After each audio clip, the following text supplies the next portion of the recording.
particularmente los pequeños proyectos o para pequeños montos, ¿verdad? Que son de menos de 1 millón, generalmente son caros o las tasas de interés son muy elevadas. Entonces, esa es nuestra percepción.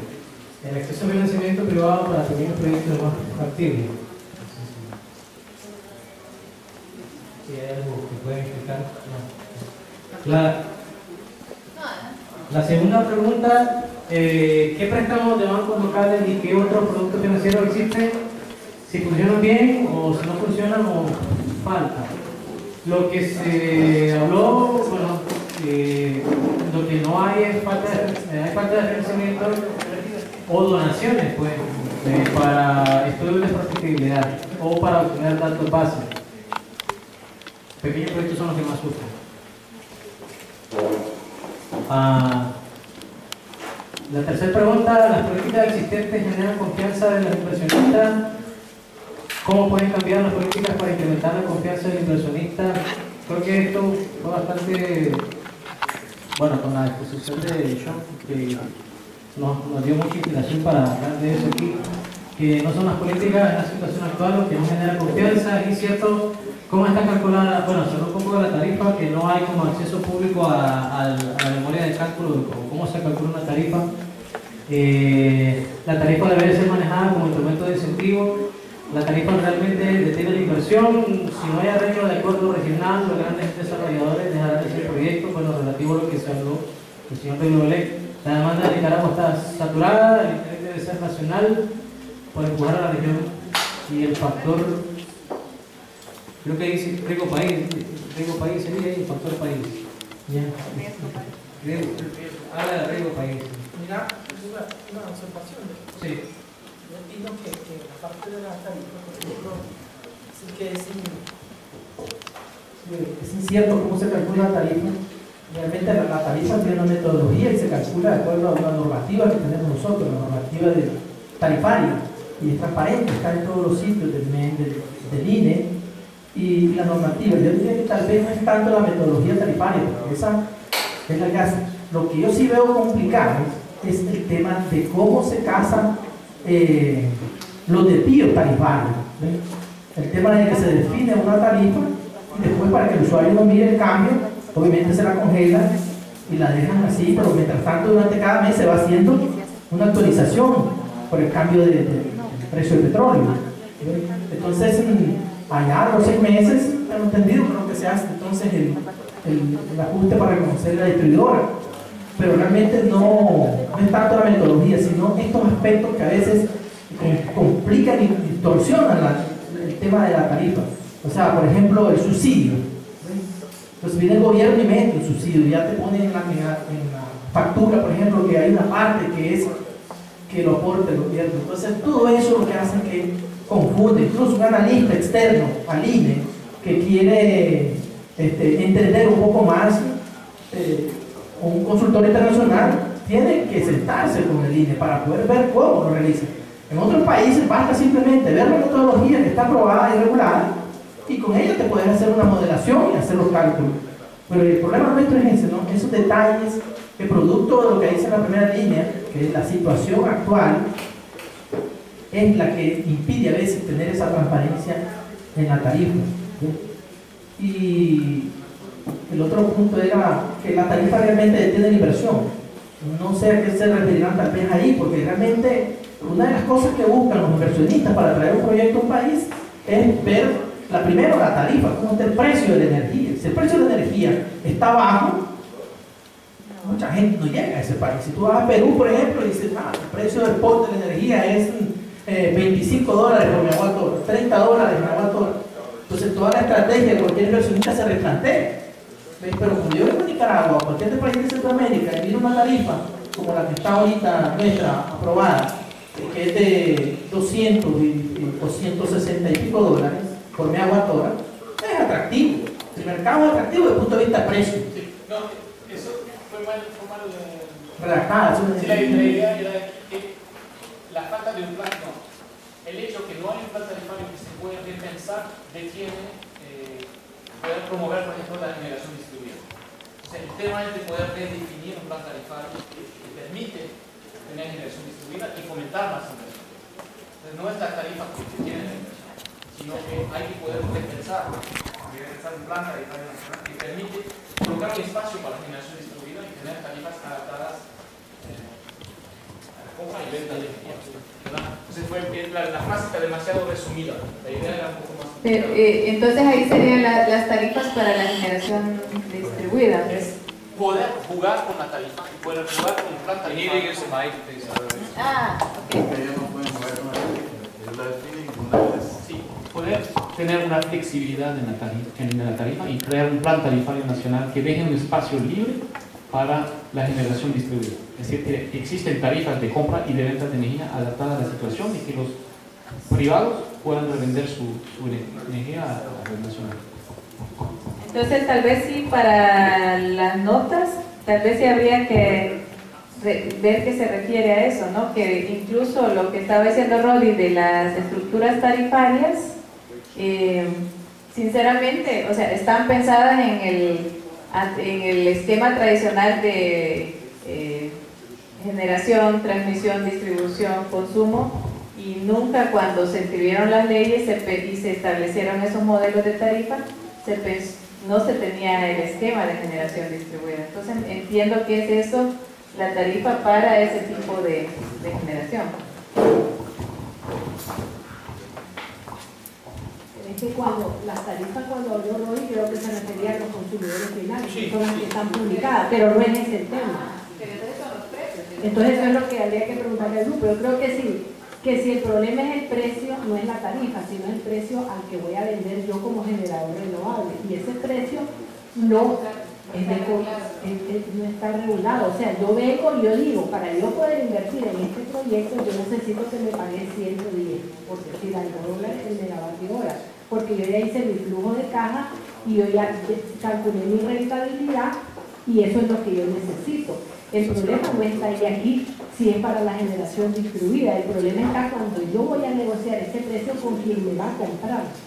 Y no tanto porque está en bancarrota, como dijo Chan, sino porque no me quieren pagar lo que realmente necesito para hacer sostenible mi proyecto. Ahí es donde está el problema. Entonces tal vez la propuesta sería que no sé, es difícil, hay que como obligar tal vez a que me compren la generación renovable con un precio a una tasa de rentabilidad establecida, pero no puede haber una tarifa específica. Ya hubo un rango tarifario para proyectos renovables y no funcionó porque ahí nomás hubo cambio en todo el costo del equipamiento y se quedó rezagado ese rango de precio. Entonces ahí hay que tener cuidado. Que ahí no van a entrar las distribuidoras. Eso es mentira, que ellos van a poner dinero para pagarte lo que va a quedar. No, es que ¿quién te va a comprar la energía? ¿Quién te va a comprar la energía? Son los distribuidores. A eso es que me refiero yo, ¿quién te compra? Deben haber incentivos. No hables en el micrófono porque no pueden traducir. Deben haber incentivos en el lugar, o sea, en el país donde se está viendo la energía renovable para que pueda ser beneficioso para todos. Y debe haber una intervención del gobierno que está fallando en este caso en todo Centroamérica. Por ejemplo, el típico caso europeo de Alemania, donde el gobierno vino y creó un plan de visión a 20 años, de largo plazo, un plan de largo plazo. Eso es lo que está faltando aquí, un plan a largo plazo donde se incentive la producción de energía renovable, puede ser solar, eólica, biomasa. No, pero yo me refiero al precio, pues que es el punto que hay que tener cuidado si se recomienda un precio en un rango o dejar que se negocie la compra-venta estableciendo que tiene que ser comprada esa generación al precio actuado para que sea rentable. Pero ¿con quién tiene usted que negociar? ¿Con quién me va a comprar? ¿Quién va a ser en este caso? La distribuidora. ¿Y quién es la distribuidora? ¿Qué derechos tiene la distribuidora? Los suyos. No, por eso es que aquí tiene que haber una manera de promover ese precio que lo compren, pero lo que le quiero decir es que aquí la tarifa es otra cosa. Aquí es el precio de compraventa de energía el que tiene que si yo vengo con un proyecto, a mí que no me pongan un rango de precio. No, pero sí, me dijo la señora, no estaba mucho tiempo en Nicaragua, que ellos determinan el precio al que se va a vender. Vamos a ver. Como habla la tarifa, realmente tiene la inversión, pues, estaba hablando de la generación distribuida, se estaba hablando de que la tarifa, actualmente la estructura del pliego tarifario pues no contiene una tarifa para la generación distribuida. Entonces, lo que se propone es que hay una revisión tarifaria donde se ha incorporado en el pliego tarifario una tarifa especial, ¿verdad?, para la generación distribuida. Pero, ¿qué significa eso? La tarifa está conformada por un precio medio. Entonces, dice, acuérdense que el negocio de la distribución es regulado. Entonces dice el INE, vos vas a recuperar 100. Pero en el interín empiezan, no, de que a este le vas a cobrar menos. Entonces, al final vas a recuperar 80. Y el resto, ¿quién lo va a pagar? El resto, los clientes lo vamos a pagar. Entonces, hay que hacer toda una revisión tarifaria para incentivar la generación distribuida y colocarlo dentro de un rango tarifario y una tarifa exclusiva para eso. ¿Verdad? Ya sea que el subsidio, que el Estado vaya a subsidiar eso, ¿verdad? O el resto de los clientes lo vayan a pagar. Es eso. Me imagino que por ahí anda, ¿verdad? De que poner en el pliego tarifario una tarifa especial para eso, que lo subsidie otro del resto del Estado de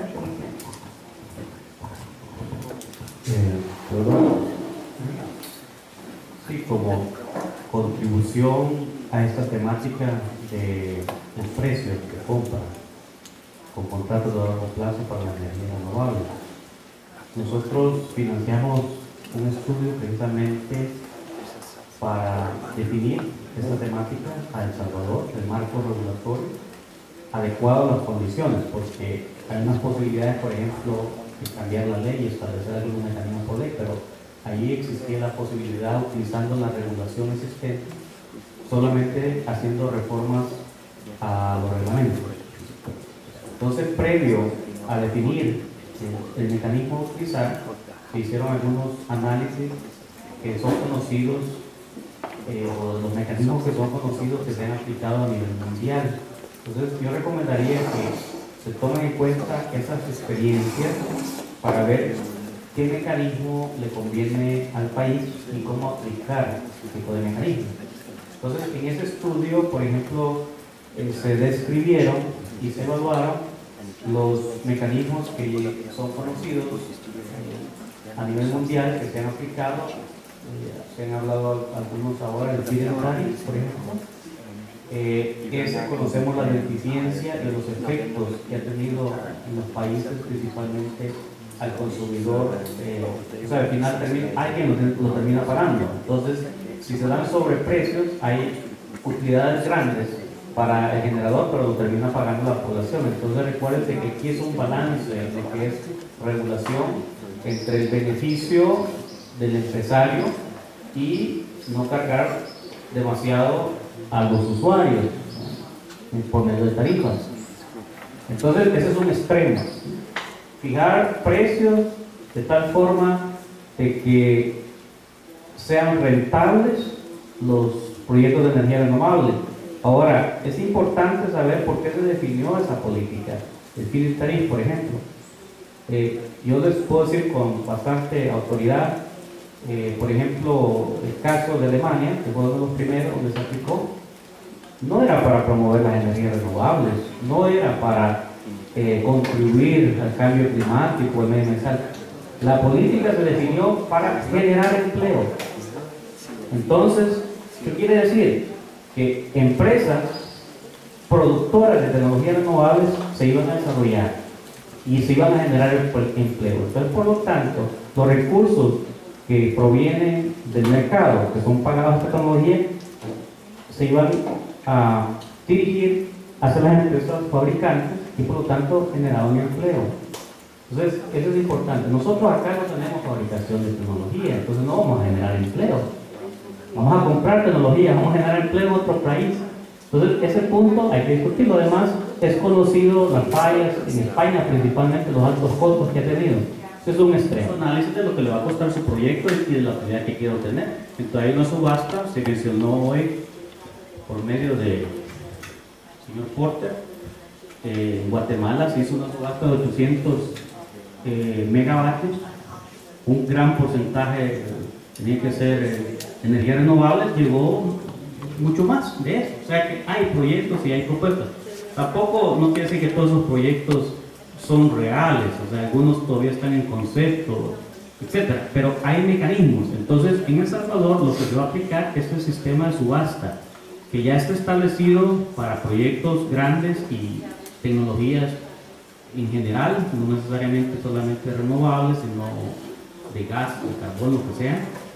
Entonces, ese mecanismo que se aplica para tecnologías de cualquier tipo de combustible para proyectos grandes se va a trasladar a proyectos pequeños solo para energías renovables.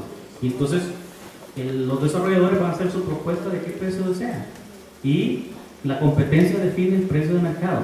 Entonces, este mecanismo de competencia podría, en cierta forma, garantizar ese balance entre la remuneración al desarrollador del proyecto y que no sea demasiado excesivo como para cargar eso al usuario. Incluso está el mecanismo de disparo, que es el precio techo, que acepta el regulador. Entonces, aquí en Nicaragua, pues hay unos avances. Yo lamento decirlo, mis observaciones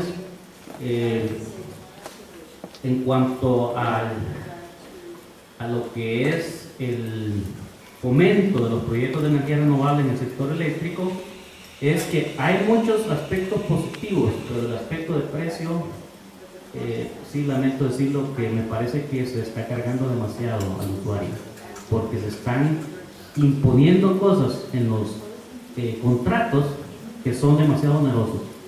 Aspectos adicionales que yo sé que la gente que está en el sector lo conoce y que está consciente de eso, pero yo diría inversión, pero no a cualquier costo, sino a un costo eficiente, a un costo competitivo, que también los usuarios reciban sus beneficios en cuanto a tarifa, no solamente el empresario, ¿verdad?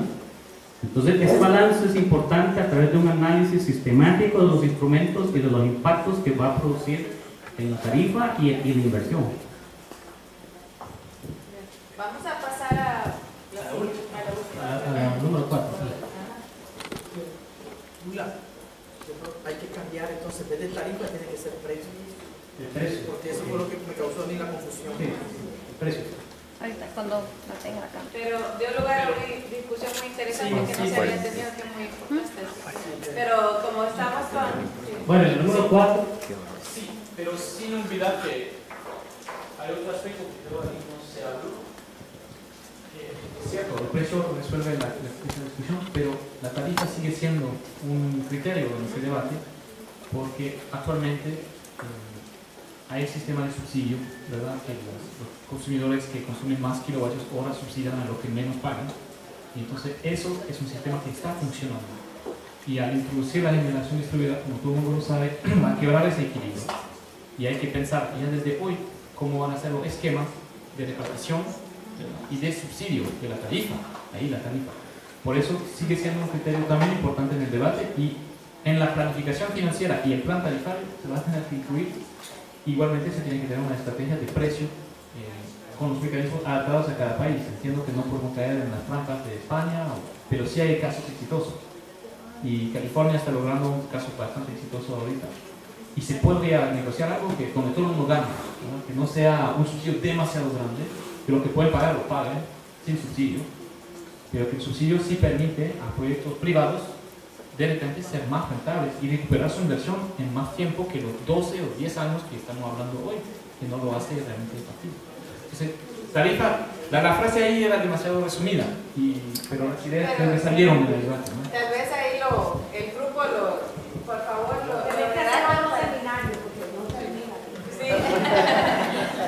Bueno, entonces la última es que el financiamiento público es un factor importante para catalizar mercados emergentes. Está el financiamiento público apalancando el financiamiento del sector privado para las renovables.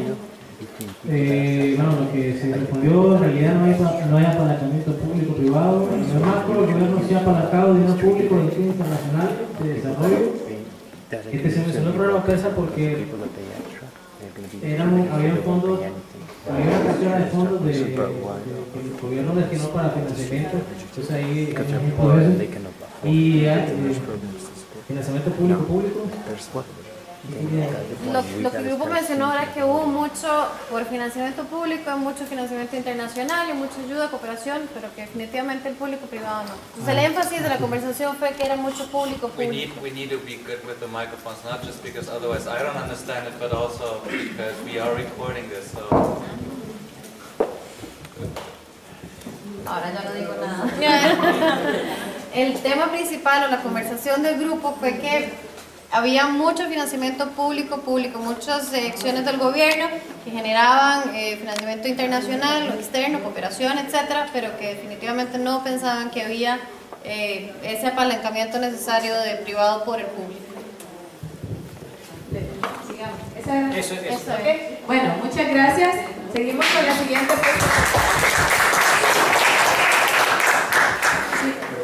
mientras pone la presentación, quisiera hacer dos anuncios de logística. Bueno, uno es lo que acaba de decir Patricia, ¿verdad? Que ojalá que esto no se acabe aquí, que siga.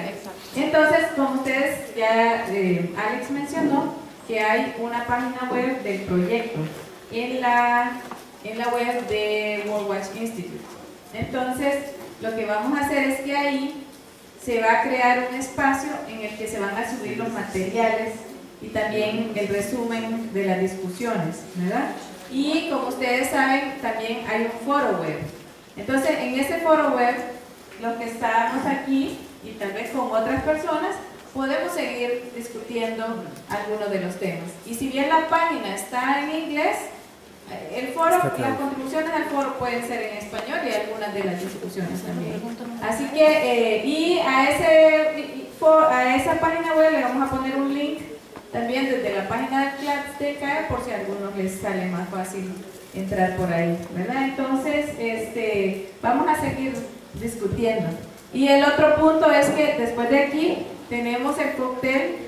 No se vayan a ir porque entonces a lo que nos quedemos nos va a tocar comer el doble y beber el doble. Y más que nosotros nos estamos quedando en el campo. Entonces, por favor, no se vayan a ir porque ahora sí vamos a caminar porque ya no está haciendo calor ni sol y ya dejó de llover. Vamos a caminar al foro. Y lo otro es que también van a pasar unas evaluaciones, por favor nos regalan sus comentarios. Entonces, ¿quién va a hablar sobre, cuál es el otro? Política. Nosotros en el grupo decidimos una metodología, yo lo voy a presentar y después cada uno va a ir entonces poniendo la parte que le toca. Bueno, el tema era de políticas y nosotros íbamos a contestar la primera pregunta, que era: ¿existe una visión clara a largo plazo acerca del plan de las renovables en los diferentes países centroamericanos y en la región como un todo? El consenso fue que sí existe.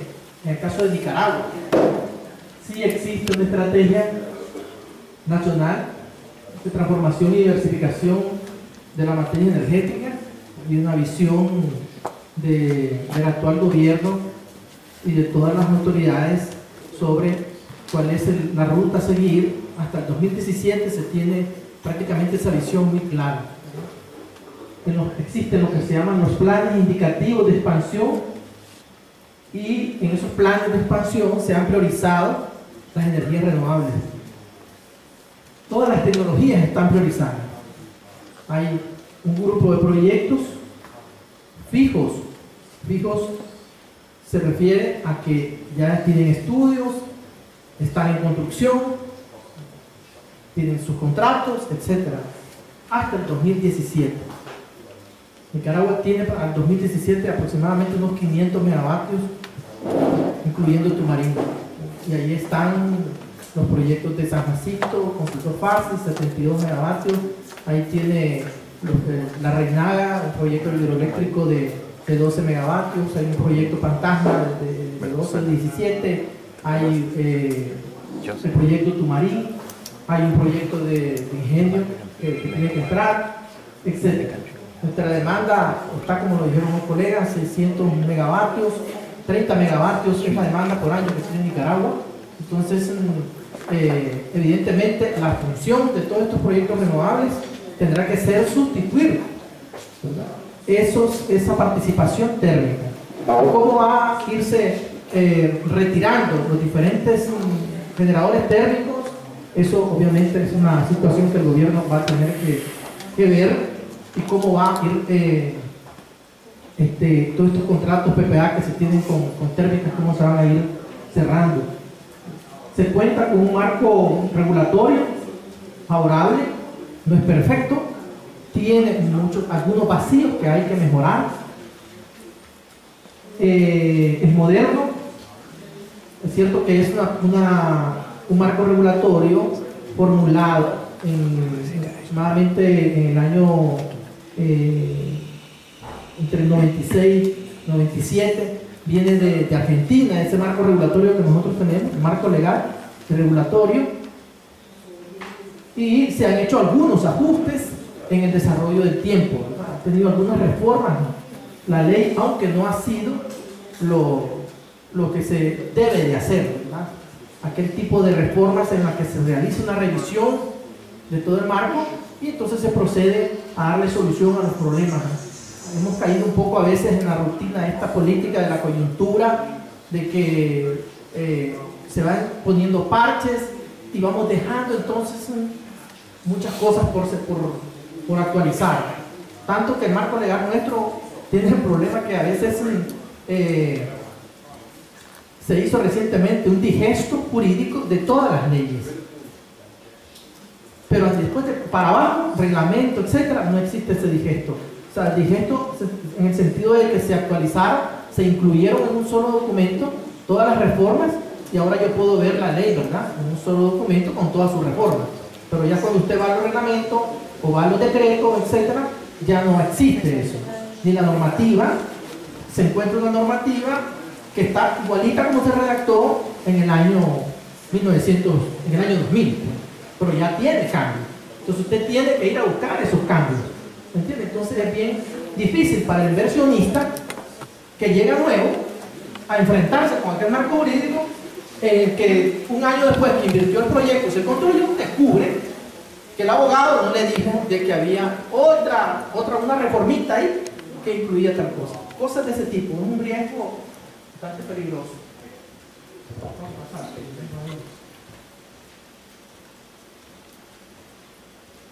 Existen mecanismos de políticas concretos.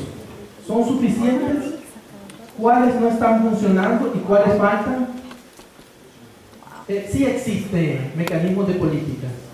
Específicamente nosotros tenemos un decreto 13/2004 que habla de la política energética nacional, y ahí incluye la promoción de las energías renovables, incluye el tema de los precios, de los subsidios, incluye el tema de eficiencia, etc.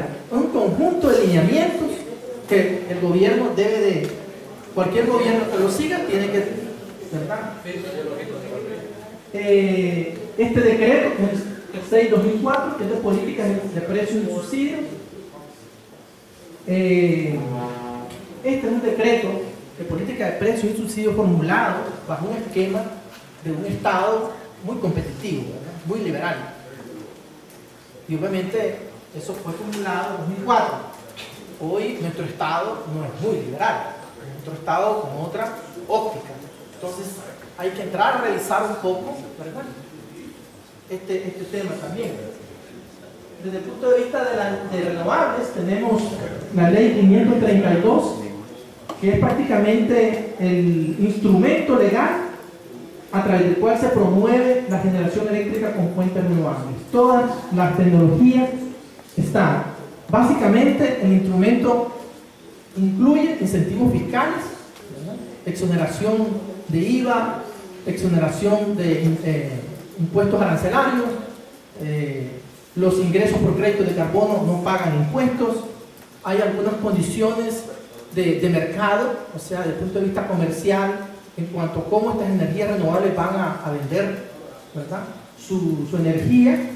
Hay algunas condiciones, como por ejemplo, que primero se tiene que abastecer la demanda nacional, ¿verdad?, y luego entonces se puede exportar. Esa cuota que se va a exportar tiene que también estar certificada por las autoridades, etc.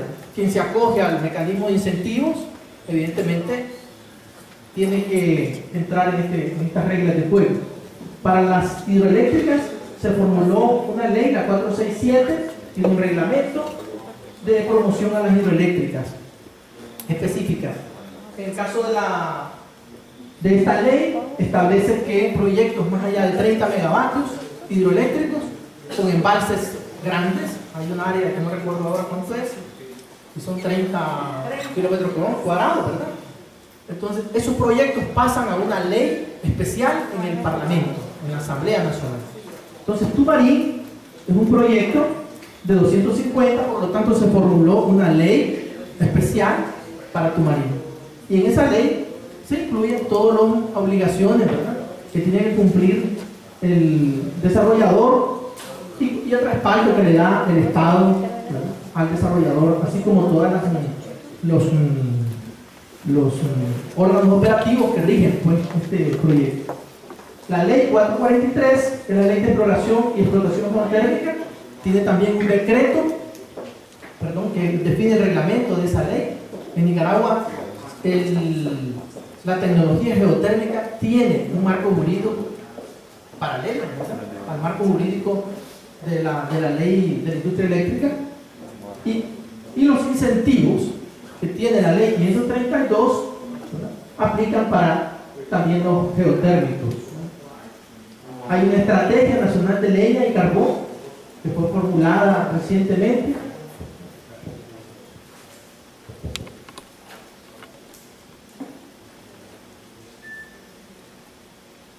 Se dice que no son suficientes debido a que existen vacíos, ¿verdad?, para las diferentes tecnologías, falta normativa para la generación distribuida e incentivos fiscales.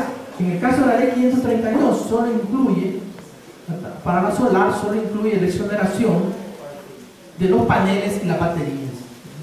Entonces, evidentemente se queda fuera de la exoneración todos los demás accesorios, ¿verdad?, las componentes, materiales, etcétera, que tiene la tecnología. Entonces, eso es un reto a tratar de mejorar todas esas otras tecnologías.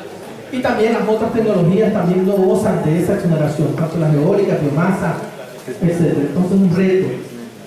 Falta marco legal para otorgamiento de concesiones de distribución en pequeñas empresas. Salvador hablaba que realmente para el caso de generación distribuida o el caso de sistemas aislados, muy lejos del Sistema Nacional de Transmisión o de las redes, nuestra ley lo que contempla son los sistemas integrados, ¿verdad?, aislados. O sea que una empresa generadora puede recibir una concesión de distribución y por lo tanto se puede integrar, ¿no? Se integra generación, distribución, incluso cobra pues la comercialización, las tarifas. Entonces ahí tenemos varios problemas. Como no existe un marco jurídico y no existe una normativa, lo que existe es la normativa de calidad que aplica para el distribuidor, pero esta normativa tiene índices que no aplican para un consumidor tan aislado de la red y con todas esas condiciones. Entonces, por lo tanto, es necesario, vía normativa, porque ya de alguna manera se puede hacer, y no entrarle al tema vía una ley, que eso es mucho más complicado, pero vía normativa, hacer todos los cambios. En esta normativa se pueden establecer todos los protocolos, ¿verdad?, de compra-venta de la energía, de las tarifas, etcétera, de estos pequeños concesionarios y de la relación contractual que tiene que producirse entre la distribuidora, porque recuerden que estos pequeños concesionarios, si les falla su generador, entonces tengan la opción de poder comprar a la distribuidora grande a través de la red. Entonces, hoy por hoy, las condiciones de negociación son un poco injustas, ¿verdad? Porque la distribuidora entonces, como ella lo que tiene es su respaldo para consumidores urbanos, entonces le aplica la misma política. Entonces sale perdiendo este pequeño concesionario. Debe haber una contabilización de los proyectos y beneficiarios aislados existentes y a futuro en las estadísticas oficiales del país. ¿Qué papel juega la integración regional? Tratamos de no entrar al tema en detalle por el tiempo, ¿verdad? Estamos un poco presionados por el tiempo. y quisimos formularlo de manera muy general. Cualquier integración que impacte políticamente, como económicamente, que promueva la infraestructura, etcétera, de carácter regional, lo que va a causar en la parte renovable es, primero, que facilita la promoción y el desarrollo de los proyectos renovables, principalmente a través de estas carreteras de transporte como es el CEPAC. Entonces facilita la entrada de proyectos con escalas grandes, ¿verdad?, para que su impacto sea mayor. A nivel de Centroamérica, el hecho de la presencia del CEPAC como carretera, usted construye una carretera y prácticamente pasa por determinados lugares, ¿verdad?, rurales, etc. Ahí no había nada, ahí no había ni siquiera una ventecita o algo, pero cuando esa carretera aparece, comienza a desarrollarse, ¿verdad?, un conjunto de proyectos turísticos, etc. Entonces igual pasa con la transmisión. Usted construye la carretera y mucha gente puede decir, pero ¿dónde están los proyectos que van a trasegar la energía? Evidentemente, como decía el otro colega en la mañana, hasta que yo no mire esa carretera totalmente construida, con todos sus refuerzos y con todas las reglas del juego muy bien definidas y transparentes, armonizadas, yo no me meto a ese juego, ¿verdad? Ahora, si yo decidí meterme en este juego, yo tenía que haber revisado las reglas de ese juego. ¿Me entienden? Ahora, si esas reglas tendrán que modernizarse y cambiarse para futuro, es otro asunto, ¿verdad? Pero los inversionistas son los que mejor saben, ¿verdad?, y los que mejor conocen su negocio, ¿no? Y el tema de la reducción y contención de costos eléctricos, de alguna forma, el hecho de entrada de todos estos grandes proyectos o de varios proyectos, al usted hacer estas integraciones, el hecho de hacer una integración política, por ejemplo, el Tratado Marco de Centroamérica es un resultado de una integración política, es el resultado de una negociación de todos los países, ¿sí?, todos los protocolos que hay, ¿sí?, igual desde el punto de vista aduanero, etcétera. Cuando usted va a transportar un equipo que lo tiene que traer de Guatemala y lo va a meter a Nicaragua, etcétera, porque no hay fábricas aquí, le ayuda a todos estos tratados, ¿sí? No es lo mismo que usted lo vaya a traer de Panamá y tiene que pasar por Costa Rica, la cosa se complica. Pero cuando viene del norte, se facilita mucho, ¿verdad? El desarrollo de infraestructura de transporte de energía eléctrica en la región es producto también, como les decía, ejemplo del CEPAC. Y aquí se colocó la aclaración, pues, de las reglas del juego de compra y venta de energía eléctrica, ¿verdad?, a nivel regional. Ese es un reto que se tiene a nivel regional. En la mañana el colega decía, a mediodía, sabemos de dónde venimos. Y es cierto, nosotros venimos de un racionamiento eléctrico. Y cualquier estado que llega en ese racionamiento lo que hace es que tiene que resolver. Y resuelve, ¿verdad?, en este caso, todo lo que se puede. En este caso había que tratar de vencer ese racionamiento con generación térmica, que es la que estaba prácticamente disponible. Mientras tanto, han venido entrando proyectos eólicos y ha ido mitigando. ¿Pero por qué tenemos la tarifa alta? Porque obviamente esa energía se paga. ¿Y cuánto cuesta un contrato de Albaniza? $160, $170, ¿verdad?, porque está quemando diésel, porque está quemando búnker, ¿verdad? Entonces, hasta que no entren estos proyectos más adelante, más para el frente, entonces vamos a ver que la tarifa, si el precio actual al cual se está negociando las tarifas o los precios de generación en los PPA es lo correcto o no, en mi opinión muy personal, y de acuerdo a la experiencia, Nicaragua tiene un criterio para definir de acuerdo a la regulación, y es que lo primero que se mira, si la distribuidora va a comprar energía para el consumidor regulado, lo que se revisa son todo el portafolio de contratos y se revisa el promedio de ese portafolio de contratos. Eso es una referencia importante para negociar el contrato. O sea, no es que voy a llegar y le digo, mira que yo necesito 180, no, pero es que si el promedio de mi contrato es 120, le resulta muy difícil al regulador aprobar un contrato que está por encima de eso. Si se justifica, evidentemente se llega a eso. Esos son los puntos que teníamos nosotros en el grupo. Gracias. personas interesadas, sino que hubo un grupo bastante grande y tuvieron una discusión también bastante sí, muy productiva también por lo que pude ver. Así que vamos a dejar a Víctor.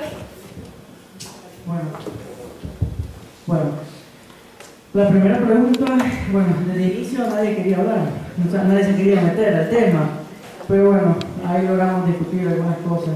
Bueno, la primera pregunta dice, ¿hasta qué punto está siendo completamente implementadas las políticas existentes y de qué manera son las políticas débiles o demasiado complejas? Existe una ley, pero no favorece a ninguno de los sectores. La ley no está operarizada para todas las dimensiones. En algunas instituciones existe la facilidad de gestión, que es en la parte de medio ambiente y energía. No hay ningún reclamo dentro de lo que es el MEN y Marena para otorgar algunas licencias y gestionar.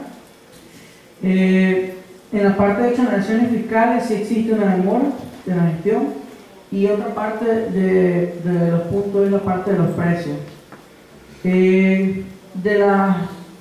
Algo que una sugerencia es de capacitar al personal dentro de las instituciones, aduanas, para manejar la parte de liderar el proceso y homologar la parte de los códigos. También existe una falta de información y divulgación con respecto a la ley en la parte de las exoneraciones de algunos productos. Y existe una agenda también de una reforma a la ley de energía renovable, donde hay que incluir algunos aspectos cuando se dé esta actividad. No sé si mis compañeros quieren agregar algo. En la segunda pregunta, ¿qué tan fácil o difícil es el proceso administrativo para obtener un permiso? ¿Qué tendría que suceder para obtener una ventana única, un Open Window Stop, para permisos de energía renovable? Bueno, personal capacitado para atender en esta ventana única. Existe un presupuesto limitado. Esto quiere decir que no tenemos personal dentro para cubrir esta demanda. También la facilidad de encontrarse dos ventanas en un solo departamento de un ministerio, facilitar la parte de transporte, como hay una ventanilla en Marena y otra en MEN, que dentro del MEN existiera también la misma oficina aparte de Marena para facilitar el proceso. También la falta de responsabilidad en el seguimiento y ejecución de parte también de como gestor, y también interno. Crear también un mecanismo de comunicación entre los sectores energéticos y públicos para realizar la gestión. También agregar valor a los permisos, mejorar el sistema, fortalecer el sistema, fortalecer el sistema y las relaciones entre las instituciones. Y en el marco administrativo no existe áreas grises para los inversionistas, que no existan áreas grises, para hacer una revisión y hacer una revisión de las capacidades técnicas de la institución para hacerle una mejora. Y siempre la misma parte de coordinación entre las instituciones. En la tercera, se ha llevado a cabo la incorporación de políticas entre las diferentes agencias gubernamentales. Es la formulación de políticas un proceso participativo que incluye a todos los actores relevantes. En el 2004 se consultó con diferentes actores, pero sigue siendo la misma. Existe falta de interés en el gobierno, se consulta, pero sería mejor la revisión actual para incorporar algunos otros aspectos. También consultar los diferentes problemas que existen en los actores base para mejorar esta política. Y también incorporar una instancia de certificación, una política de promover localmente la certificación de nuestros productos. Y también, una pregunta que nos hacíamos, que están todas las partes involucradas en el proceso de consulta.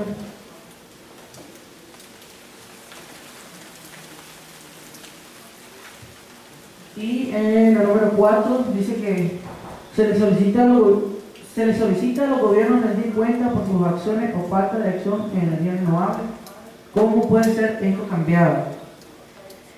Existen algunos mecanismos que cumplen las políticas y también está parte de las asociaciones de consumidores, que son los que exigen estos indicadores, y aún no existe un gremio de energía donde exija estas rendiciones. Bueno, no sé, algún comentario, agregar el grupo.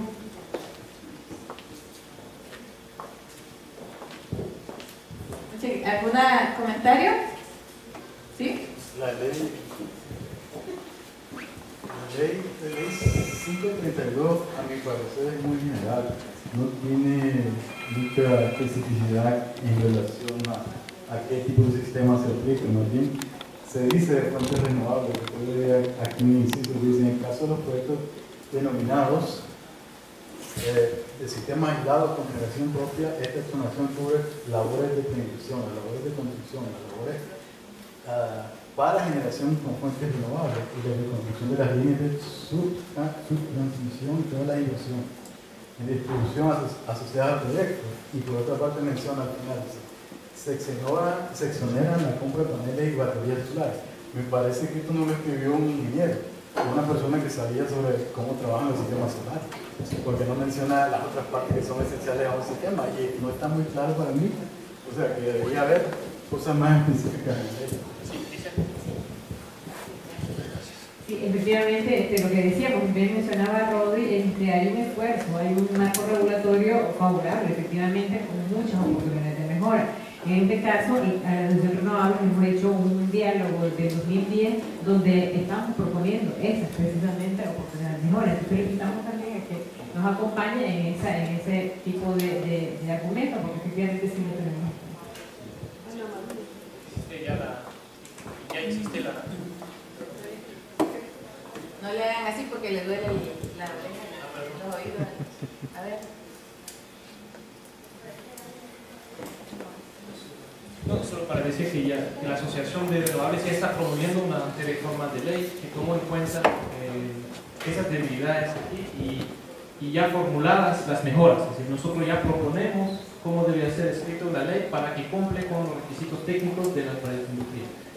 De hecho, nos quedamos a medio camino porque mejoramos la situación solar, pero hace falta todavía también mejorar la situación para otras pequeñas fuentes renovables, como pueden ser las turbinas eólicas de pequeña escala, los biodigestores, las micro o pico turbinas hidráulicas. Entonces, eso hace falta. Y se introdujo en la parte de sistemas aislados únicamente. Y entonces hace falta, ¿verdad?, también poder entrar en el tema de la generación distribuida y interconectado a la red. Eso lo dejamos fuera porque sabemos que viene una reforma o una propuesta de ley, ojalá pronto, ¿no? Y no quisimos meter ruido a la ley 532 con ese nuevo tema. Entonces estamos a la espera de esa nueva propuesta de ley para ahí contribuir y apoyar. Aprovechando para decir que la venta única o la venta única es también una lucha de varios años de la Asociación de Renovables, que estamos proponiendo ese tema. Incluso hicimos una reflexión en la asociación de cómo podemos paralelizar los permisos y qué oficiales de qué ministerios serían necesarios. Ya tenemos una propuesta que queremos formular al MEM, Marena, el INE, y no recuerdo todo realmente, pero no hemos logrado avanzar. Entendemos que es un tema de presupuesto, porque hay que colectar funcionarios del Estado, obtener un local. Proponemos que sea una ventanilla adicional a la ventanilla única de inversión en MIFIC, por ejemplo, o como lo planteó el grupo, podría ser dentro de uno de los ministerios también. Pero tenemos insumos para ustedes si quieren pensar con nosotros. Solo un comentario de eso, porque he visto varias propuestas, digamos, en todo eso. Muchas veces, desde el punto de vista a veces de los reguladores, esto se mira como que quieren que se haga más fácil en el sentido de relajar las normas, lo que no implica eso, sino que se haga una ¿verdad? Se haga una buena sistematización de todo el proceso para evitar pérdidas de tiempo.